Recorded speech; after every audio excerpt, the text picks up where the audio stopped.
Yeah, you probably need an 8 because these balls don't go full distance. But this is good ball position in the middle of your stance. Everybody's got a unique ball position. The club face is 80% of direction on golf shots. So if you swung to the left, say your club was traveling 6 degrees to the left and the face was 6 degrees open to the path, the ball would go straight. To me, the thing that you're going to have to work on is not letting your hips shift laterally. See how your hips go sideways? A little bit of a sway. A little bit of a sway, yeah.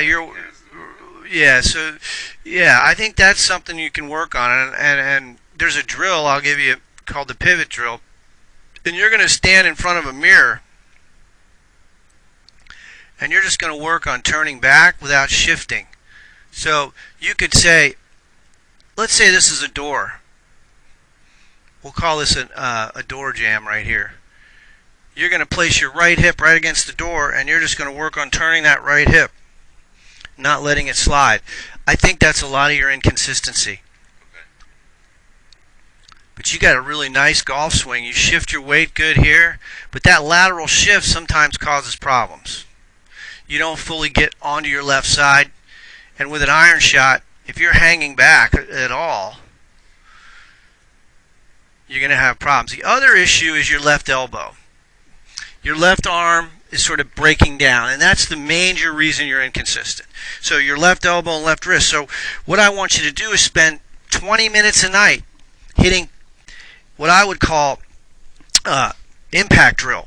Okay, so in an impact drill situation, you place a towel on the ground or a piece of board, and you're going to give yourself about 4 inches. So the club head's about 4 inches in front of that towel, say, and you're going to work on impact.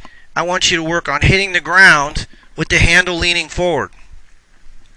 So what do you understand what I mean by handle forward? You're going to keep that handle. The wrists aren't going to uncock until the handle's past the ball. Okay. The other drill you're going to do is what I call the wall drill. You're going to imagine you're against a wall. You're going to put your left heel against the wall, and you're going to drag that handle to the wall. You're going to drag that handle to the wall and then swing, and then come down into impact. So you're going to learn to sustain your angles a little bit longer so that your approach angle to the ball, you're hitting down. When the shaft's leaning forward, the surface area of the golf ball is covered.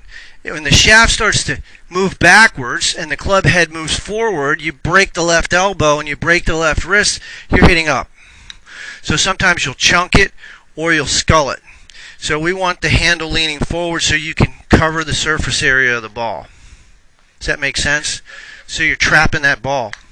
So one of the drills I love people to do is just hit punch shots.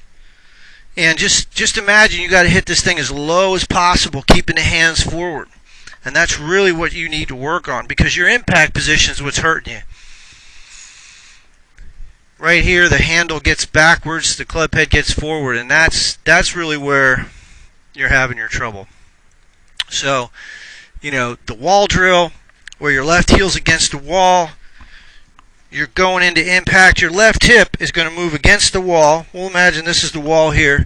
You're shifting that left hip into the wall, and you're dragging the handle to the wall. So the back of that left hand's touching the wall, and then you're coming into impact.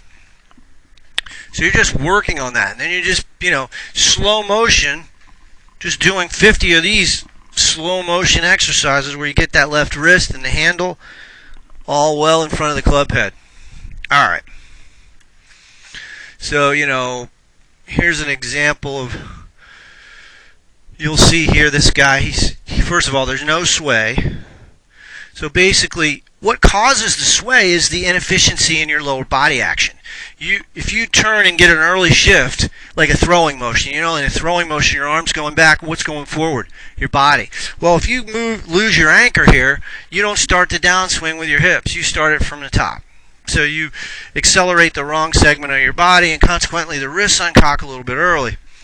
But if you look at this guy, how he stays stable, watch how he turns against. See how he stays nice and stable there inside the box. So you're losing your brace here. And I'm not saying the left heel's the problem. You can move it in, But it's really just getting the feeling of turning that right hip.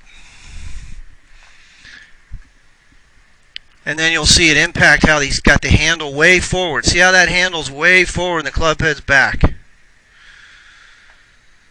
All right.